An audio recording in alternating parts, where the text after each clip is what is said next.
Assalamualaikum warahmatullahi wabarakatuh. Bersyukur kepada Allah dengan ucapan Alhamdulillahi Rabbil Alamin. Bersalawat kepada Rasulullah dengan ucapan Allahumma salli ala Sayyidina Muhammad wa ala ali Sayyidina Muhammad. Yang sama-sama kita hormati Kepala Staf Angkatan Darat Bapak Jenderal TNI Mulyono beserta Ibu, Bapak Wakil Kepala Staf Angkatan Darat beserta Ibu.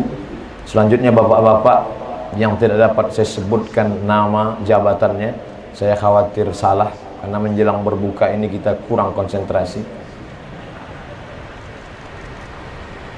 Dari Makkah terus ke Musdalifah, pergi haji adik beradik. Sudah lama berceramah, baru ini saya diculik.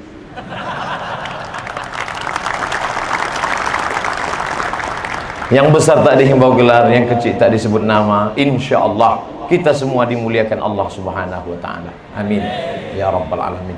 Saya diberikan waktu kesempatan yang amat sangat panjang.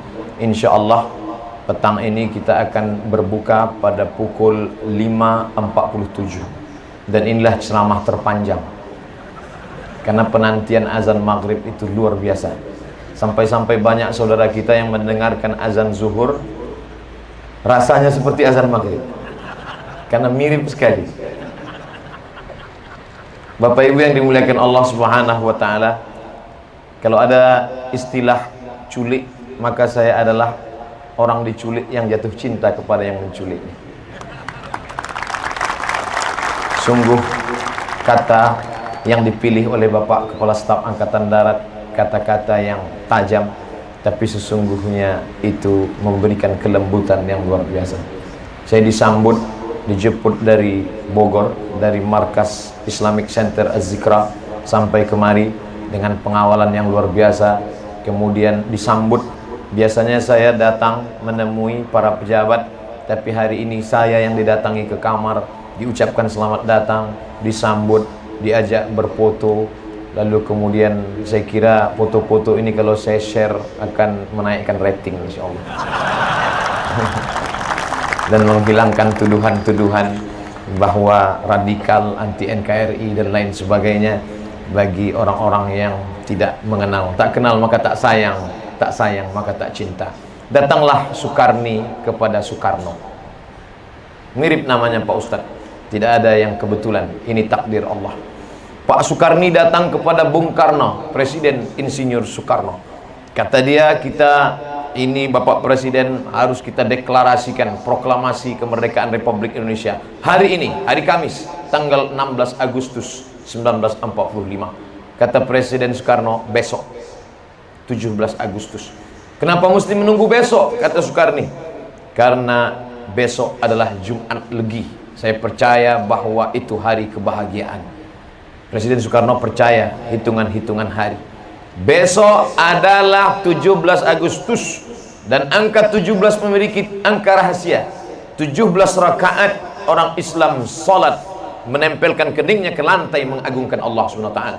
17 Ramadan turunnya Al-Quran. Dan angka 17 merupakan angka yang saya pilih, bukan hari ini Kamis. Dan jangan lupa besok hari Jumat, induk dari segala hari adalah Sayyidul Ayyam, hari Jumat. Dan besok juga Jumat yang jatuh pada bulan suci Ramadan, karena 17 Agustus 1945 jatuh pada tanggal 9 Ramadan. Bertemu dua kemuliaan, Sayyidul Ayyam, induk segala hari-hari Jumat, Sayyidus Syuhur, induk dari segala bulan, bulan Ramadan. Maka 17 Agustus 1945 dipilih menjadi hari kemerdekaan bangsa Indonesia. Allahu Akbar. Orang yang berteriak Allahu Akbar tidak menghilangkan nasionalismenya. Orang yang cinta kepada NKRI tidak menghilangkan Allahu Akbarnya. Dari mana dibenturkan antara nasionalisme dengan kemerdekaan? Dari mana dibenturkan antara Allahu Akbar dengan kecintaan dengan negara Kesatuan Republik Indonesia? Maka orang yang tidak mengerti sejarah, orang yang tidak paham bagaimana negeri ini, bangsa ini merdeka. Negeri ini, bangsa ini merdeka karena teriakan Bung Tomo, Allahu Akbar. Dan pada tanggal 9 Ramadan 17 Agustus 1945, orang-orang yang lapar yang menggerek bendera itu, Presiden Soekarno, Bung Hatta, setelah merdeka, setelah bendera itu tegak di atas kepala mereka, Bung Karno mengangkat tangannya, berdoa, bersyukur kepada Allah Subhanahu wa taala. Pada mukaddimah preambul Undang-Undang Dasar 1945 dinyatakan, atas berkat rahmat Allah Subhanahu wa taala dan keinginan bangsa Indonesia yang luhur, karena orang yang puasa berteriak menggetarkan nyawa itulah, maka Belanda itu lari potang-panting kembali ke Amsterdam. Anda yang berteriak itu orang kenyang, Belanda tidak akan takut. Orang lapar itu teriakannya luar biasa. Kalau tidak percaya, mari kita dengarkan teriakan orang lapar. Allahu Akbar. Luar biasa. Coba nanti habis berbuka kita teriak Alhamdulillah. Artinya apa? Sekarang kita mengalami ada dua fobia. Yang satu fobia Islam, dia takut mendengar teriakan Allahu Akbar. Yang satu fobia nasionalisme, dia takut melihat kebangsaan. Ini keduanya tidak benar. Ketika kita mengatakan Allahu Akbar, hubbul watan minal iman, cinta tanah air adalah bagian dari keimanan. Tanggal 19 Desember tahun 1948, saat itu Belanda mulai agresi kembali. Maka pada saat itu juga Presiden Soekarno diminta oleh Panglima Besar Jenderal Sudirman untuk mengumumkan bahwa negara darurat, kita harus melawan Belanda. Tapi pada saat itu Presiden Soekarno tidak sampai hati, karena Presiden Soekarno khawatir ini Panglima Besar Jenderal Sudirman dalam keadaan sakit. Tapi rupanya sakit itu hilang dari dirinya karena semangat yang luar biasa. Maka dia tetap melawan. Tanggal 19 dia melawan, tanggal 25 dia tertangkap. Dan pada saat itu, atas jasa dalam tanda kutip pengkhianatan seorang anak bangsa, warna kulitnya sama dengan kita, wajahnya sama dengan wajah kita, hidungnya sama dengan hidung kita, bahasanya bahasa sama dengan kita, tapi hatinya berkhianat kepada Belanda. Akhirnya pasukan tentara nasional Indonesia ditangkap, dikepung oleh Belanda. Tapi Jenderal Besar Sudirman otaknya cerdas luar biasa. Begitu dia tahu kita akan dikepung, ditangkap, dia kumpulkan semua pasukan, dia ajak berzikir tahlil, afdhul zikri la ilaha illallah. Mereka bertahlil beramai-ramai, la ilaha illallah, la ilaha illallah, la ilaha illallah. Apa yang terjadi? Keajaiban muncul. Belanda menembak pengkhianat itu karena menyangka ini informasi bocor, tidak benar. Kamu katakan ada presiden, ada jenderal, ada panglima besar, mana yang ada orang yang sedang tahlilan? Ternyata Belanda tahu juga mana tahlilan. Katanya ada panglima besar, yang ada orang tahlilan. Kamu pembohong, ditembak mati itu pengkhianat. Dunia tidak dapat, akhirat melayang, mati dalam keadaan mati konyol. Lalu setelah peristiwa itu selesai, Jenderal Besar tidak tertangkap, mereka datang berlomba-lomba menjumpai Jenderal Sudirman. Jenderal, ya, apa jimatnya sampai tidak tertangkap? Mereka sangka Jenderal Sudirman jimatnya diikat di tangan, diikat di pinggang.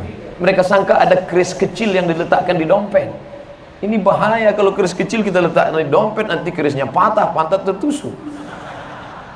Apa itu jimat Jenderal Besar Sudirman? Jenderal Sudirman tersenyum. Kamu tahu jimatnya 3. Yang pertama, wudhu tidak pernah putus. Jenderal Besar Sudirman tidak pernah putus wudhunya. Sampai pada saat dia sakit, sampai saat digotong, wudhu tidak pernah putus. Yang kedua, sholat berjamaah.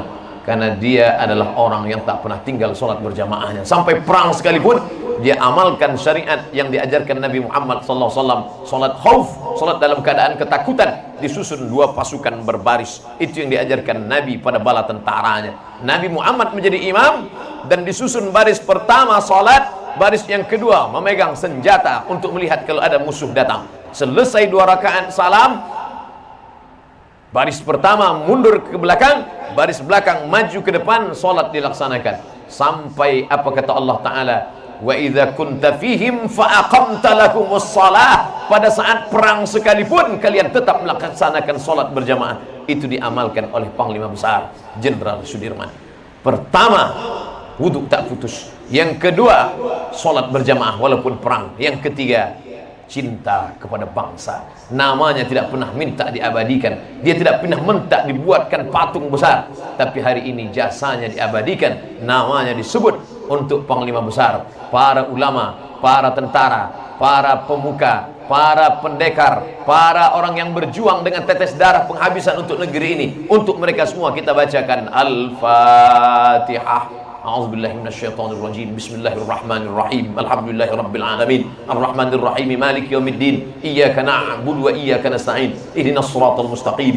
Shiratal ladzina an'amta 'alaihim ghairil maghdubi 'alaihim waladdallin. Bagi yang tidak meyakini bahwa Fatihah itu sampai, saya tidak memaksakan. Tapi saya meyakini Fatihah itu sampai kepada Panglima Besar Jenderal Sudirman, kepada Presiden Soekarno, kepada pendiri penegak founding father bangsa ini. Sampai. Ustaz Somad, ya, sampai nggak Fatihah itu kepada mereka? Sampai. Mana buktinya? Kita sudah baca dan nggak balik lagi, berarti sampai. Ini Ustaz ngawur, pakai dalil. Mana dalilnya? Nabi Shallallahu Alaihi Wasallam lewat di suatu makam. Ini rumah Nabi, kalau menghadap ke arah kiblat di samping kiri ada makam, nama pemakamannya Baqi'. Kata Nabi, wahai Aisyah, kalau kamu lewat mampir di pemakaman, jangan diam saja, ucapkan doa. Apa doanya? Assalamualaikum ya ahlad diyar minal mu'minin wa inna insyaallah bikum lahiqun yarhamullahul mustaqdimin wal mustakhirin nas'alullaha lana wa lakumul afiyah. Apakah mesti satu nafas? Tidak, jangan dipaksakan, nanti nafasnya habis. Boleh disambung, silakan. Oh, doanya panjang sekali Pak Ustadz. Kami diajarkan doa yang pendek. Assalamualaikum ya ahlal kubur. Oke, nggak masalah. Daripada nggak baca doa sama sekali. Itu menunjukkan doa pada orang meninggal sampai. Yang kedua, ketika Nabi SAW lewat di suatu makam, Nabi membelah pelepah korma, Nabi tusukkan ke makam. Sahabat heran, kenapa pelepah korma ditusukkan ke makam ya Rasulullah? Ini pelepah korma bertasbih. Tasbihnya sampai pada orang yang meninggal. Maka kata Imam An-Nawawi, meninggal tahun 676, dari kalangan mazhab Syafi'i, kalau tasbih pelepah korma saja sampai pada orang yang meninggal, apalagi bacaan ayat Quran yang dibacakan di Mabes TNI Angkatan Darat. Sampai. Gak juga percaya sampai, upaya membuktikannya.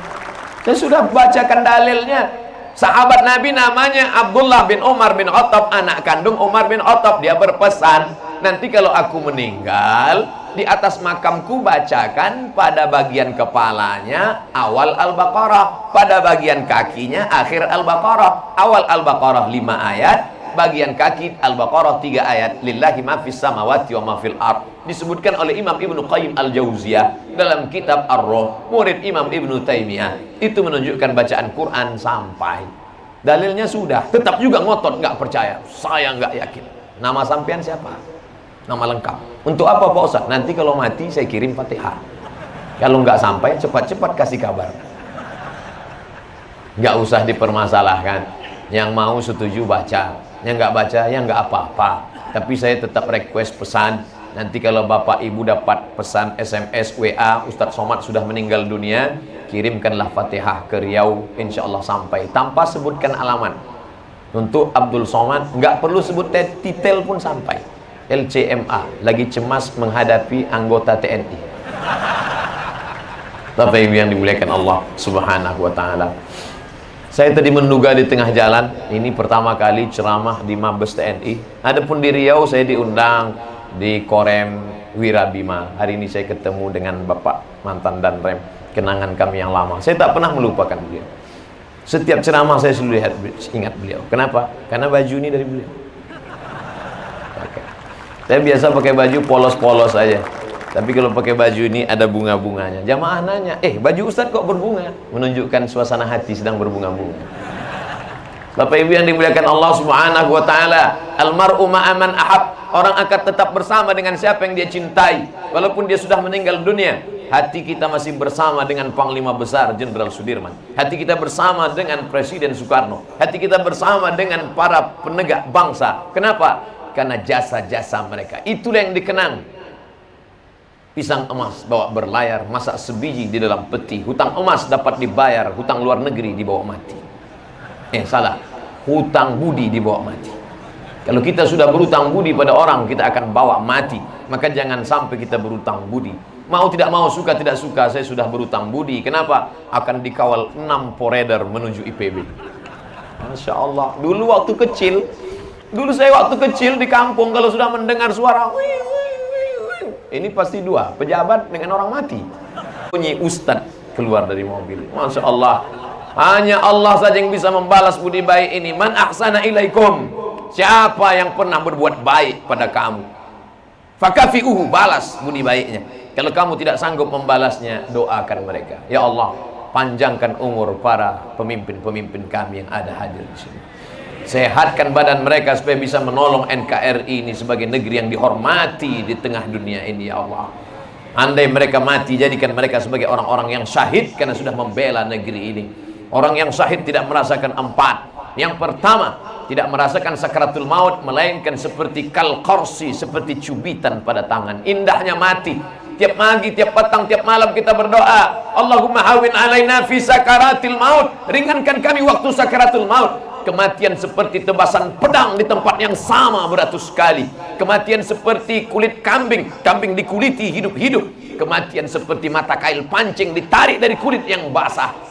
Tapi indahnya kematian mereka yang syahid, para tentara kita yang membela negara kesatuan Republik Indonesia.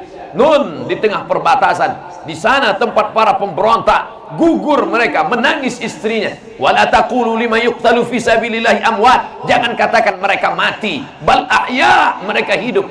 Walakin la tash'urun, kalian yang tidak merasakan bagaimana kehidupan mereka yang begitu indah. Mereka yang syahid bukan yang meledakkan dirinya membawa kompor.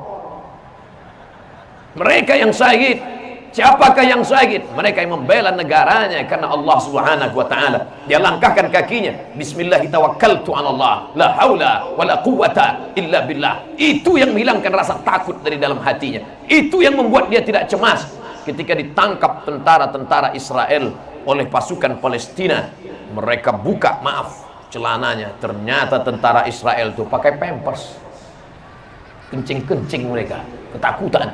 Tapi tentara kita tidak ada takutnya sedikit pun. Kenapa? Mana urat takutnya sudah putus. Ala inna auliya Allah, ketahuilah orang-orang yang menolong agama Allah, orang-orang yang ditolong oleh Allah, la khaufun alaihim, mereka tidak ada rasa takut, walahum yahzanun, tak ada rasa sedih. Takutnya sudah dicabut Allah, sedihnya sudah dicabut Allah Subhanahu wa taala. Itu yang ada dalam diri orang-orang yang berpuasa. Dia tidak takut. Padahal dokter sudah memvonis dia, Bapak jangan puasa, ini ususnya sudah bolong. Kemana-mana bawa tas laptop. Disangka orang isinya laptop, ternyata roti gabin. Setiap setengah jam sekali harus ngunyah. Tapi ketika dia berpuasa dengan benar, heran, kenapa sakit mahnya hilang. Melapor ke dokter, Pak dokter, ya saya kalau tidak puasa biasanya perut ini sakitnya minta ampun. Tapi kenapa ketika saya berpuasa kok malah penyakit mah saya hilang? Kok bisa begitu? Dokter Muslim tersenyum. Apa kata dia? Bapak tahu nggak? Tadi ketika sahur, Bapak sudah berkata, nawaitu shauma ghadin an adai fardhi syahri ramadhana hadhihi sanati lillahi ta'ala. Aku berniat puasa besok. Maka ketika Bapak berniat, otak Bapak sudah memprogram, hai usus, besok nggak ada nasi, besok nggak ada lontong sayur, besok nggak ada ayam penyet, besok nggak ada ayam pop, besok nggak ada rendang.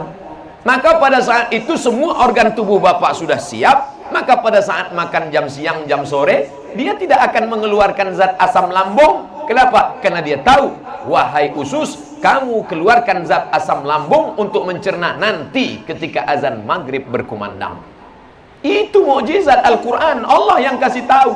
Tapi hari ini orang tidak percaya. Alhamdulillah, kita sedang memperingati nuzul Al-Quran. Banyak sekali peristiwa-peristiwa. Tunjukkan di mana orang bisa hafal kitab suci sampai hari ini. 30 juz, 114 surat. Imam besar Masjid Istiqlal Al-Mukarram Ustadz Dr. Andus Haji Hasanuddin Sinaga MA, 30 juz ada di kepalanya. Beliau hafal Quran.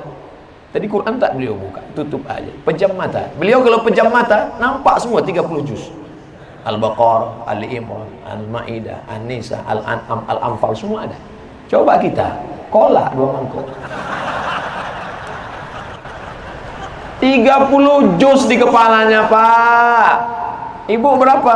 2 jus Pak Ustaz, jus pokat, jus melon.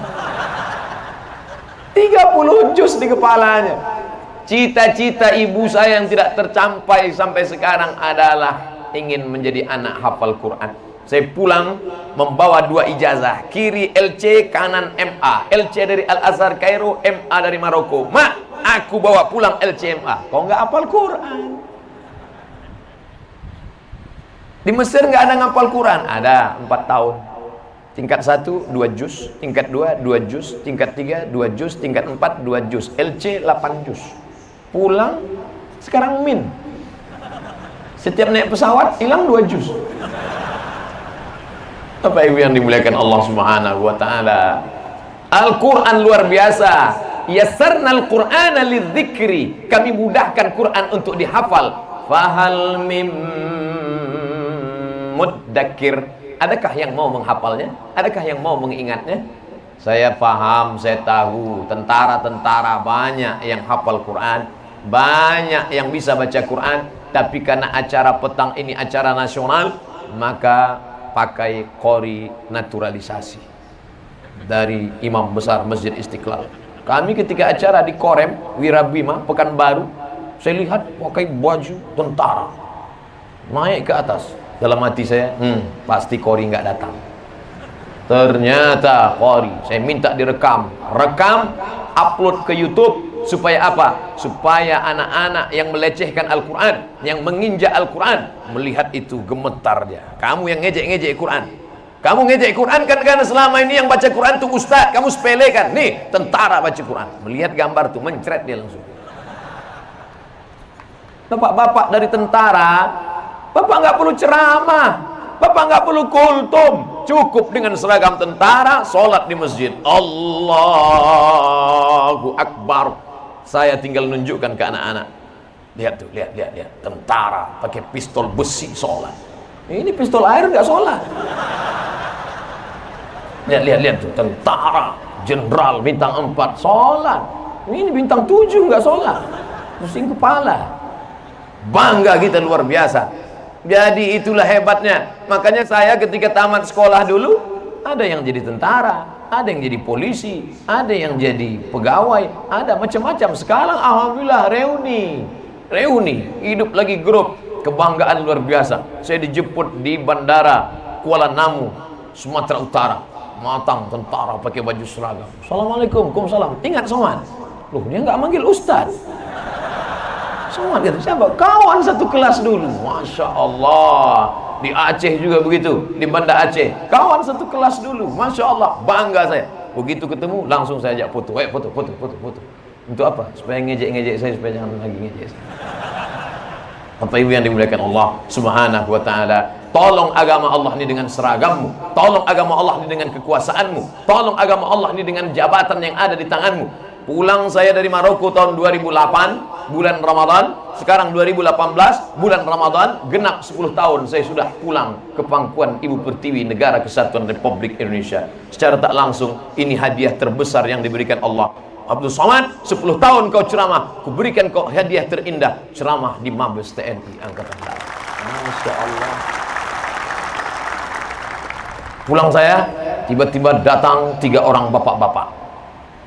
Ustaz Somad, apa yang bisa kami lakukan untuk menggoncang negeri ini? 3 orang ini semuanya, 3-3 udah pensiun, tangannya bergoncang. Dalam hati saya, apa yang mau kita lakukan? Kalau mau menggoncangkan ketika ada kekuasaan, kalau begitu orang yang minoritas, saudara-saudara kita akan teraniaya. Tidak, karena Al-Quran mengajarkan, wa ma arsalnaka illa rahmatan lil alamin. Allah menurunkan agama ini rahmatan, menjadi rahmat bagi semesta alam. Nabi melepas pasukan menuju tempat bernama Mu'tah. Zaman dulu kalau ada pasukan perang, ratakan dengan tanah, hancurkan, bunuh semuanya. Tapi pesan Nabi Muhammad sallallahu alaihi wasallam, satajiduna rijalan fis sawami, nanti kalian akan menemukan para pendeta di gereja-gereja. La ta'ridu lahum, jangan ganggu pendeta. La taqtulu sabiyan murdi'a, jangan bunuh anak kecil yang menyusui. Wa la taqtulu syaikhan faniya, jangan bunuh orang tua renta yang tidak berdaya. La taqta'unna syajaratan, jangan potong pokok kayu. La taqiranna nakhlan, jangan cabut pohon korma. La tahdimu buyutan, jangan hancurkan rumah. Maka Islam tidak pernah menghancurkan. Kalau ada yang meledakkan, bukan ajaran Islam. Ada yang membunuh, bukan ajaran Islam. Kalau mereka yang berbeda agama denganmu, tidak seakidah denganmu, mereka tidak mengusir kamu dari kampung halamanmu, mereka tidak membunuh kamu, la yanhakumullahu 'anil ladzina lam yuqatilukum fid din, mereka tidak mengusir kamu, tidak memerangi kamu, antabarruhum, silakan buat baik kepada mereka. Kawan sekantormu, tetanggamu, kawan akrabmu, silakan berbuat baik pada mereka. Wa tuqsitu ilaihim, bersikap adil, jangan sampai kau tidak adil karena berbeda agama. Abdul Somad hari ini, 2 hari yang lalu, 3 hari yang lalu, buka WA, masih dapat SMS dari teman, dari sahabat. Siapa namanya? Siapa namanya? Keluarga Tumpal Panjaitan, Donald Panjaitan, Natal Panjaitan. Selamat bulan puasa. Kita dulu berteman waktu kecil, kita dulu bertetangga berdekat rumah. Apa maknanya? Tidak ada permusuhan antara kami.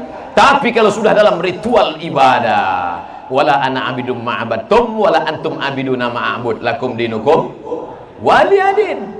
Makanya kalau nonton ceramah Ustadz Somad sampai habis baru komen. Ini bahayanya kalau nonton sama orang nggak punya paket. Bapak Ibu yang dimuliakan Allah Subhanahu wa taala. Ustadz, ya, saya satu kantor sama teman beda agama. Boleh nggak saya hadir acara pernikahan dia? Nikahnya di mana? Di hotel Pak Ustadz. Silakan datang. Ucapannya Pak Ustadz, selamat menempuh hidup baru. Semoga selamat sampai ke Pulau Harapan. Selamat dari pukulan ombak dihempas gelombang. Oh, itu ucapannya? Iya. Oh, jadi bukan ucapan barakallahu lakuma wa baraka alaikuma. Itu untuk yang sesama muslim. Tapi niatnya baik semua. Oh, gitu Pak Ustaz. Ya. Setelah selesai foto-foto, silakan. Foto bukan ritual ibadah. Nanti makannya Pak Ustaz. Oh, kita kan sudah lama bertetangga, berteman, bersahabat, berkawan. Pasti dibuatkan Muslim food, makanan muslim. Silakan makan. Itu cateringnya muslim.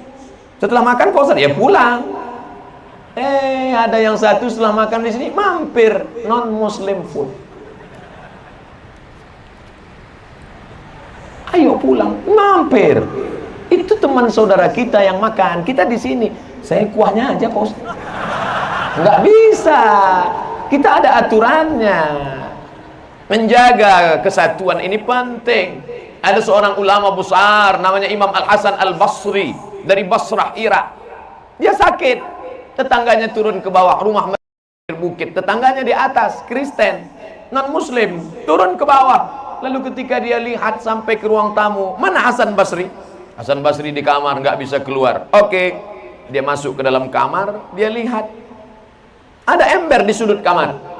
Ini apa Hasan Basri? Ember nampung air. Airnya dari mana? Itu yang netes dari atas. Kalau nggak salah itu WC saya. Sudah berapa lama kamu tampung air ini? Isyruna sanah, 20 tahun. 20 tahun kamu nggak komplain ya. Saksikan Hasan Basri. Asyhadu an la ilaha illallah wa asyhadu anna Muhammadan Rasulullah. Bertetangga di Irak.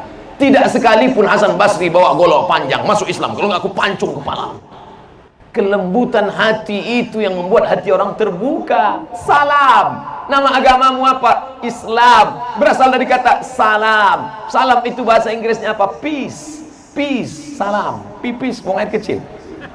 Salam, kedamaian. Tuhan yang kau sembah namanya siapa? Allahumma antas salam. Dari mana keselamatan itu datang? Wa minkas salam. Kemana keselamatan itu akan kembali? Wa ilaika ya'udus salam. Hidupkan kami dalam kedamaian. Fahayyina rabbana bisalam. Masukkan kami ke dalam tempat yang penuh dengan kedamaian. Tidak ada hiruk pikuk, tidak ada sumpah serapah, tidak ada caci maki. Wa adkhilnal jannata daras salam. Makanya kalau selesai sholat itu dengar baik-baik. Allahumma antas salam wa minkas salam wa ilaika ya'udus salam. Ini sekarang orang selesai sholat cepat-cepat aja. Salam, salam, salam. Renungkan maknanya, masukkan ke dalam hati. Maka kita diajarkan rahmatan lil alamin. Alhamdulillah, kita duduk bersama menantikan saat-saat mustajab doa. Kita akan berdoa nanti 5 menit menjelang 47 azan maghrib, 57 kita salat, 5:37 kita akan berdoa memohon kepada Allah Subhanahu wa taala supaya negeri kita ini menjadi baldatun thayyibatun wa rabbun ghafur. Dijauhkan dari segala fitnah, malapetaka, bencana, riba, zina, narkoba, perbuatan keji dan mungkar. Beban kita bersama. Betul kan saya katakan ceramah ini paling lama menjelang berbuka? Bapak Ibu yang dimuliakan Allah, yang merasa mual mendengar ceramah ini nunduk aja. Ya Allah, lamanya penderitaan ini. Ambil tasbih. Bapak Ibu yang dimuliakan Allah, ini matahari. Di samping matahari ini ada bulan, ada Neptunus, ada Merkurius, ada Pluto, ada Mars, ada bumi keliling. Semuanya berpusar. Apa kata Allah? Lasyamsu yanbaghi laha an tudrikal qamar. Matahari tidak mungkin menabrak bulan, bulan tidak mungkin menabrak matahari. Wa kullum fi falaki yasbahun. Semuanya beredar di garis edarnya masing-masing. Kayaknya saya hafal ayat ini Pak Ustaz. Iya, Yasin. Yasin yang selalu ibu baca. Bapak habis maghrib ke isya kan selalu. Habis maghrib, isya, TV mati, HP mati, stop. Anak sini, baca. Sudah juz berapa? 5 apa? Juz 5? Enggak, Iqra 5. Baca. A, bataba, batata, batasa. Nah, anak nomor 2 sudah sampai banyak. Baru mau ngaji, Pak. Oke. Istri baca. Yasin. Loh, kok Yasin terus? Persiapan untuk papa. Apa sih sebenarnya isi Yasin itu? Ternyata Yasin bercerita tentang matahari tidak mungkin nabrak bulan, bulan nggak mungkin nabrak matahari. Wa kullum fi falaki yasbahun.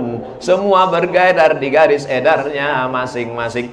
Tapi ternyata NASA, Badan Antariksa Amerika, bingung. Ini matahari berjalan, bergerak atau diam? Bumi bergerak, bintang bergerak, Neptunus bergerak, Merkurius bergerak, Pluto bergerak. Nah, sekarang matahari ini bergerak atau tidak? Yang satu mengatakan matahari bergerak, yang satu mengatakan matahari enggak bergerak. Ternyata ikhtilaf juga mereka. Apa kata surat Yasin? Asy-syamsu tajri li mustaqarril laha. Matahari bergerak kencang di garis edarnya. Oh, ternyata matahari itu bergerak. Kenapa ketika diteropong matahari tidak bergerak? Wasyamsu tajri li mustaqarril laha. Dia tidak berputar seperti bumi, tapi dia berputar kencang di tempat diamnya. Sama seperti velg mobil racing, ketika dilihat dengan kamera seperti tidak bergerak. Saking kencangnya 200 km per jam, sehingga kelihatan tidak bergerak. Siapa yang memberitahu kita tentang matahari bergerak, planet-planet bergerak? Yasin sudah bercerita tentang itu. Lalu kenapa yang menemukannya Badan Antariksa Amerika, NASA? Kenapa bukan orang Islam? Karena orang Islam baca Yasin tidak memahami artinya. Yasin dibaca ketika pindah rumah untuk ngusir hantu jembalang tanah Suster Ngesot. Katanya kalau baca Yasin bisa pergi hantu-hantu, setan-setan. Memang betul. Silakan baca. Karena itu ayat Al-Quran. Fungsi Al-Quran pertama, wa nunazzilu minal Qur'ani ma huwa syifaa. Quran sebagai syifa, syifa penyembuh, penawar duka. Siapa yang hatinya susah baca Quran. Bismillahirrahmanirrahim. Yasin wal Qur'anil Hakim. Innaka laminal mursalin. Bacanya pelan-pelan. Ini sekarang banyak orang baca cepat-cepat, langsung beri. Macam hitung uang aja. Turja'un, fayakun. Mana mau menenangkan hati? Wa idza quri'al Qur'an, kalau ada orang baca Quran, fastami'u lahu, dengar baik-baik, diam. Wa ansitu, diam, la'allakum turhamun. Mendengar bacaan Quran tadi tenang jiwa kita. Dan bacaan Quran kalau direnungkan bisa meneteskan air mata. Bayangkan ketika Syekh Abdul Rahman Sudais membaca ayat, Syekh Su'an As-Suraim, Syekh Mu'aikli, Syekh Affasi membaca ayat, kullama nadijat juluduhum, ketika kulit mereka melepuh, gosong terbakar. Badalna juludan ghairaha, kami ganti dengan kulit yang baru. Terbakar kami ganti dengan kulit yang baru. Melepuh kami ganti dengan kulit yang baru. Liyazuqul azab, supaya mereka merasakan sakitnya azab. Diletakkan kerikil neraka di tapak kaki, mendidih otak di kepala. Mendengar ayat itu dibaca, menangis imamnya. Jamaah umroh kita pun menangis juga. Selesai sholat, nanya, sampean nangis kenapa? Lama betul baru ruku. Oleh sebab itu, belilah Al-Quran yang ada terjemahnya. The miracle references, miracle, amazing, luar biasa. References, referensi yang luar biasa. Kenapa? Di dalamnya ada 5. Ada ayat Quran, ada tajwid berwarna, nun mati berjumpa dengan qaf biru, qab, ba qalqalah hijau, warna-warni, kita ingat bacaannya. Lalu kemudian di dalam ada terjemahannya. Selama ini terjemahnya, ini ayat, ini terjemah. Tapi ketika kita beli Quran yang bagus ini, ada terjemah potong-potong. Syahrul Ramadan alladzi unzila fihi al-Quran. Syahrul, bulan Ramadan, bulan Ramadan. Alladzi, yang unzila, diturunkan, fi, di dalamnya, hi-nya Quran. Oh, ternyata ini artinya. Allah susun ini Quran dengan susunan yang luar biasa. Surat yang terpanjang Al-Baqarah.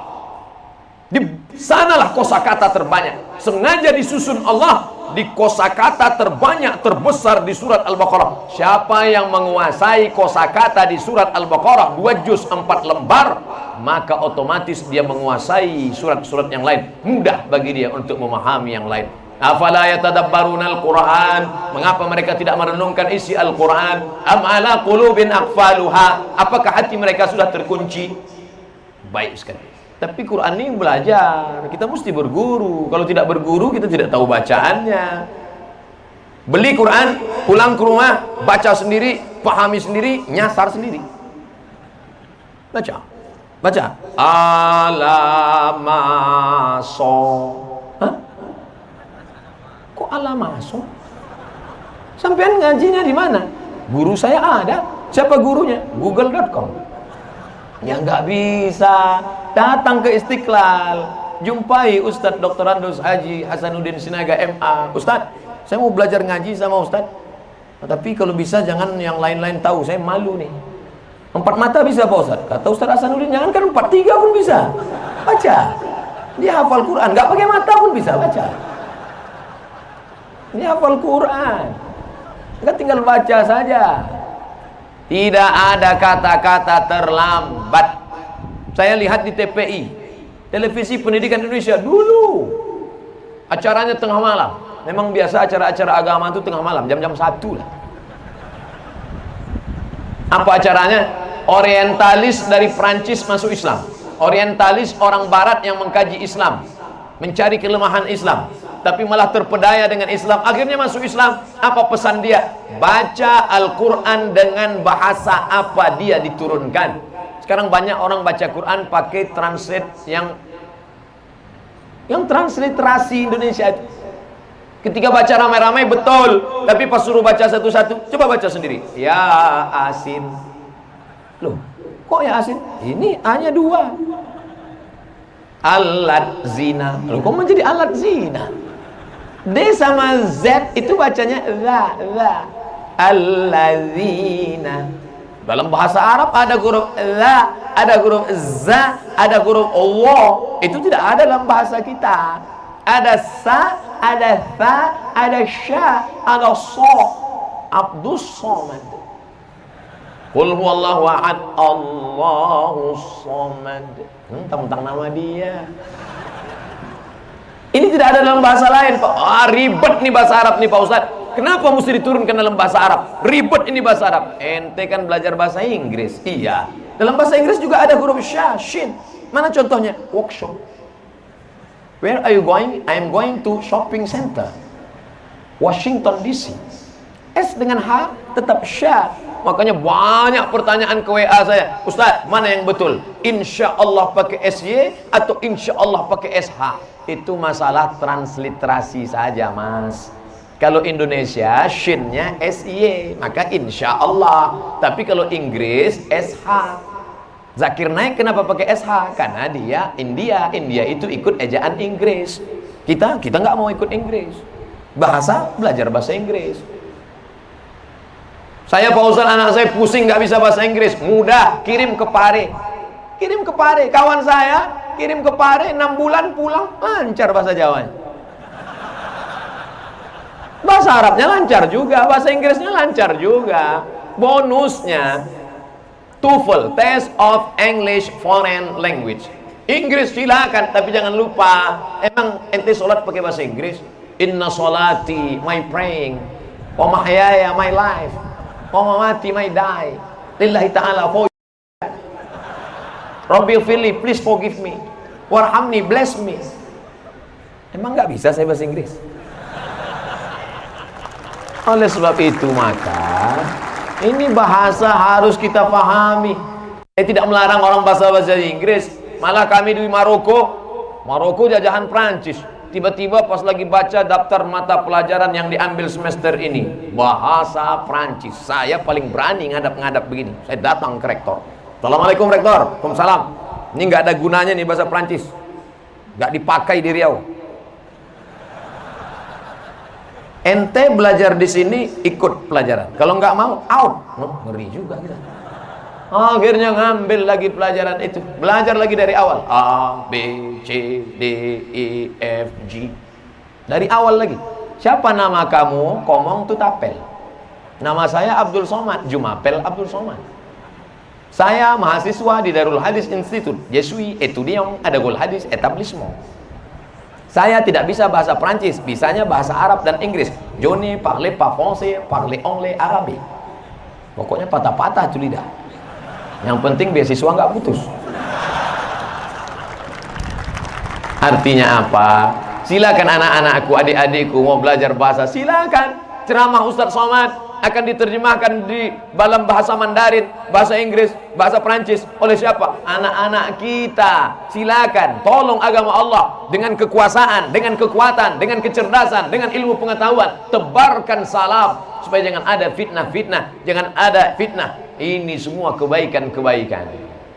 Ghulibatir Rom, bangsa Romawi dikalahkan. Siapa yang mengalahkan Romawi? Persia. Persia mengalahkan Romawi. Ada dua blok. Blok barat Romawi, blok timur Persia. Fi adnal ardi, di bumi terdekat.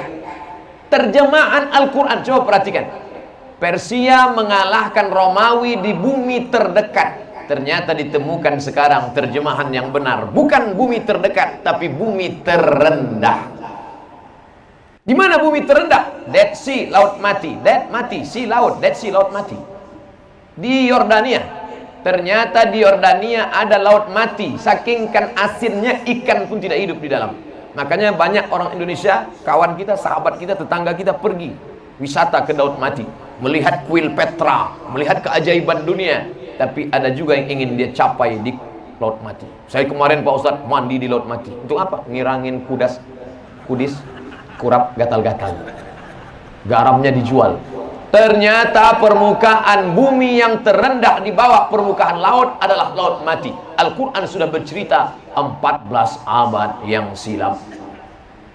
Kawan saya SPOG, spesialis kandungan. Dia mengadakan seminar. Kebetulan kami diundang oleh salah satu stasiun TV berdua. Saya ayat-ayatnya, beliau tentang masalah kehamilan.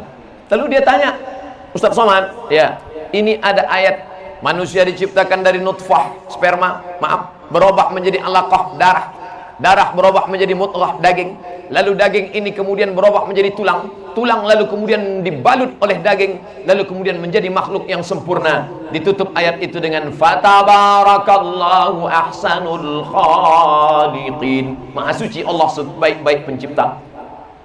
Dari sperma, berubah menjadi darah, berubah menjadi daging, berubah menjadi tulang dibalut daging, jadi manusia. Kira-kira Nabi Muhammad tahu ini dari mana? Akhirnya saya, Pak Ustadz, kata dokter SPOG spesialis kandungan, saya pun nanya ke dokter Amerika ketika sama-sama seminar. Dokter, ya, our prophet said about mankind, ini Nabi kami pernah berkata tentang manusia, kata dia dari sperma berubah menjadi darah, berubah menjadi daging, berubah menjadi tulang, dengan detail, lengkap, persis seperti ilmu yang kita pelajari. what's your opinion about this? Bagaimana pendapat Anda tentang ini? Apa kata dia? Mungkin Nabi kamu itu sudah punya teleskop. Mereka susah menangkap itu, tapi kita yang beriman mudah saja percaya. Dari mana Nabi Muhammad yang buta huruf tidak bisa tulis baca bisa tahu proses kejadian manusia sedetail-detailnya? Al-Quran menyebutkan tentang itu 14 abad yang lalu, di tengah masyarakat buta huruf primitif yang tidak punya peradaban, bukan mengikut hatinya. In huwa illa wahyu yuha, melainkan wahyu dari Allah Subhanahu wa taala. Itulah iman. Saya percaya dia nabi. Saya percaya dia utusan Allah, bukan karena saya ikut bapak moyang datuk saya. Saya percaya dia utusan Allah karena saya melihat dalam Quran banyak sekali perkara-perkara yang tidak mudah masuk akal, tapi ada dalam akal manusia yang dulu tidak mungkin ditemukan manusia, tapi terjadi kebenarannya saat ini. Sanurihim ayatina fil afaq, kami akan tunjukkan tanda-tanda kebesaran kami di atas langit. Wa fi anfusikum, di dalam diri kamu kami tunjukkan tanda-tanda bahwa Muhammad itu memang nabi kami. Afala taqilun, kenapa tidak berpikir?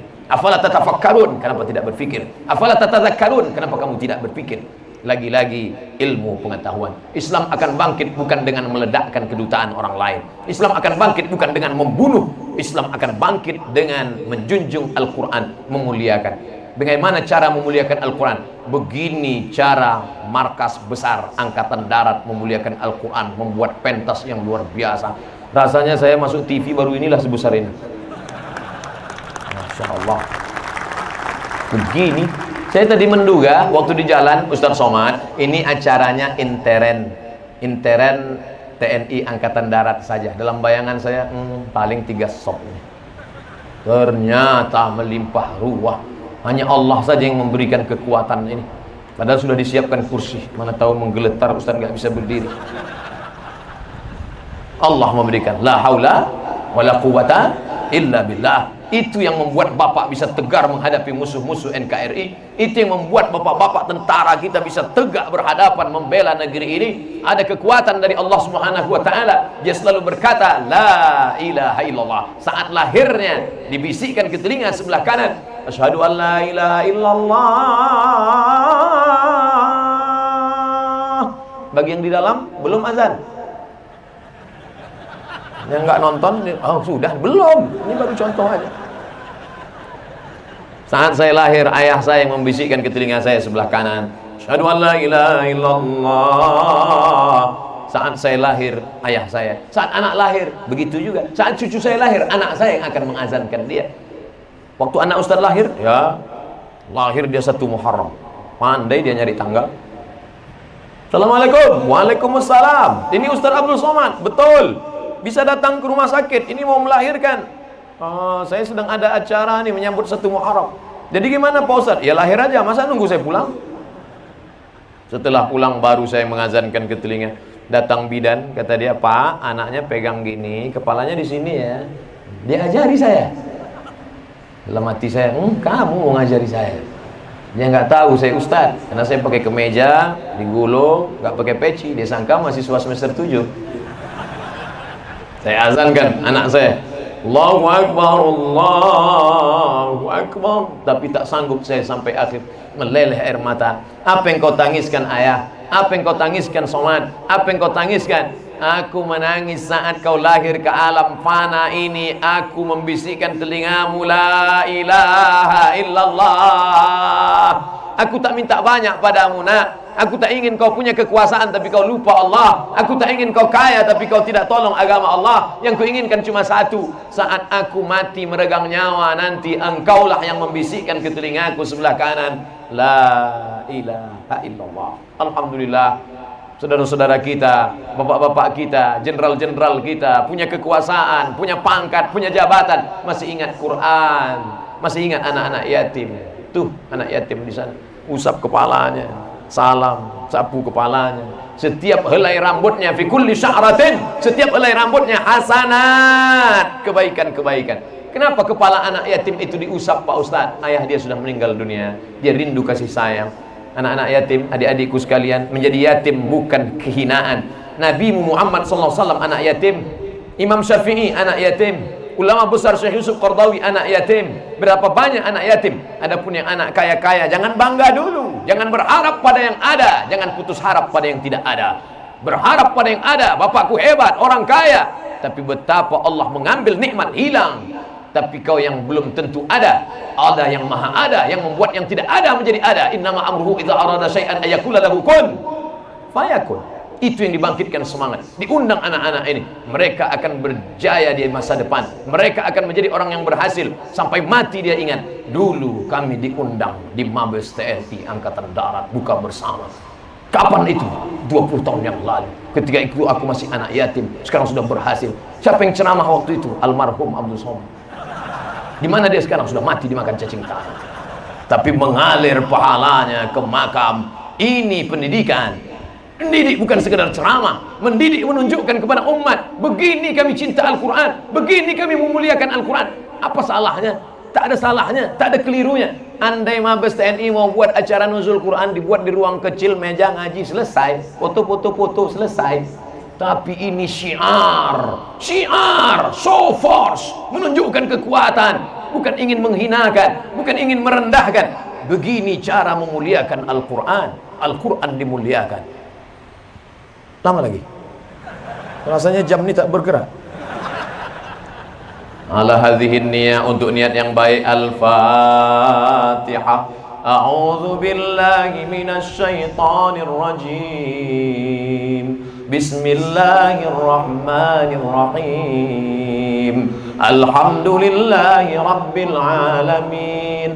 Ar-Rahmanir Rahim. Maliki yaumiddin. Iyyaka na'budu wa iyyaka nasta'in. Ihdinas siratal mustaqim. Siratal ladzina an'amta 'alaihim ghairil maghdubi 'alaihim waladdallin. Allahumma anzilir rahmata was salamata wal barakata 'ala hadhil jamaah. Turunkan keselamatan, kerahmatan, keberkahan kepada seluruh jamaah yang memuliakan Al-Quran ini ya Allah. Allahumma ja'alil Qur'ana rabi'a qulubina. Jadikan Quran sebagai penenang hati kami. Wa dhihaba husnina wa humumina wa humumina. Jadikan Quran sebagai pengusir gundah gulana kami. Waj'alhu lana imaman wa nuran wa hudan wa rahmah. Jadikan Quran sebagai pembimbing, pelindung, perahmat. Dengan Quran kami mendapat syafaatmu ya Allah, ya Rasulullah. Allahumma a'inna, tolong hati kami, ala zikrika, supaya selalu berzikir mengingatmu, wa syukrika, selalu bersyukur kepadamu, wa husni ibadatik, selalu beribadah dengan ibadah yang terbaik padamu ya Allah. Ya muqallibal qulub, wahai engkau yang membolak-balikkan hati, sabbit qulubana, kokohkan hati kami, ala dinik, dalam agamamu, wa ala ta'atik, dalam ketaatan kepadamu. Allahumma inna nas'aluka salamatan fid din, selamatkan kami dalam akidah, keyakinan agama kami, wa afiatan fil jasad, sehatkan badan kami supaya kami bisa membela negeri ini beramal saleh, wa ziyadatan fil ilmi, tambahkan ilmu kami supaya kami tidak terjebak pada aliran sesat, wa barakatan fil rizqi, berkahi rezeki kami supaya kami bisa berinfak, berwakaf dan bersedekah, wa taubatan qablal maut, beri kami taubat sebelum mati, wa rahmatan indal maut, berikan rahmat ketika mati, wa maghfiratan ba'dal maut, berikan ampunan sesudah mati. Allahumma hawin alaina fi sakaratil maut, ringankan kami waktu melewati sakaratul maut ya Allah. Wan najata minan nar, selamatkan dari api neraka. Wal afwa indal hisab, maafkan kami segala amal kami ketika dihisab di hadapan-Mu nanti ya Allah. Allahumma rabbana ighfir lana dzunubana, ampunkan dosa kami, wali abaina, ayah kami melepuh kulitnya menyekolahkan kami, mencarikan makan yang halal tak dapat kami balas budi baiknya ya Allah. Wali ummahatina, ibunda kami mengandung 9 bulan 10 hari lamanya, menyusukan 2 tahun, mengalir darahnya dalam tubuh kami ya Allah. Berapa kali dia diusir orang karena kami berteriak di tengah keramaian. Berapa kali dia tidak sholat duha karena kami kencing di kaitnya. Berapa kali dia tidak tahajud tarawih malam karena kami sudah mengganggu lelap tidurnya. Ampunkan salah kami ya Allah. Andai dia masih hidup, dapat kami belikan baju yang baru, pakaian yang mahal, makanan yang enak, kami cium tangannya, kami peluk tubuhnya yang rapuh.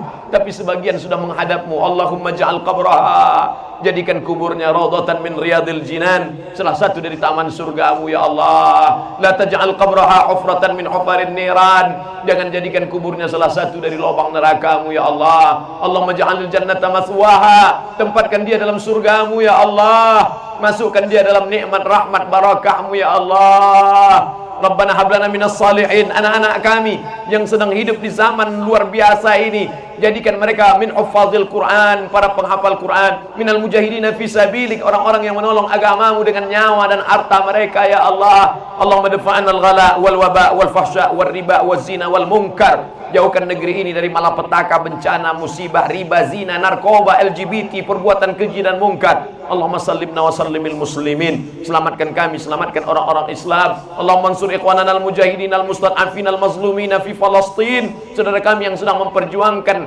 Al-Masjidil Aqsa, tempat Isra Mi'rajnya Nabi Muhammad SAW, melawan tentara Israel.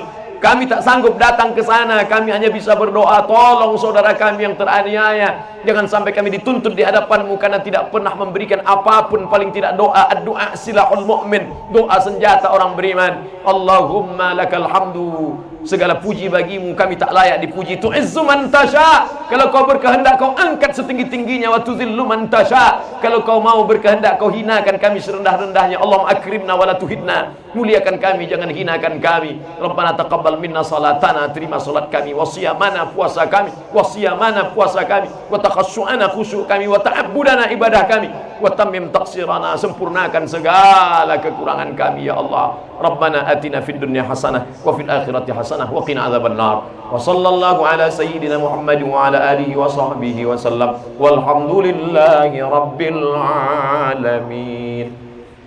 Terima kasih segala perhatian. Mohon maaf segala kekhilafan dan kesilapan. Saya mohon maaf banyak kata-kata saya tak berkenan di hati, menyinggung perasaan Bapak Ibu, melapangkan dada. Terima kasih. Akhirnya saya ucapkan selamat berbuka puasa. Taqabbalallahu minna wa minkum, taqabbal ya karim. Wassalamualaikum warahmatullahi wabarakatuh.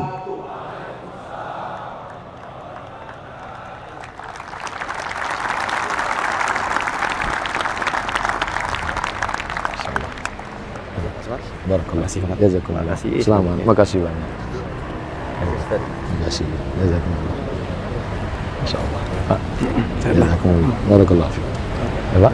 Makasih. Jazakumullah. Ya, insyaallah. Ustaz.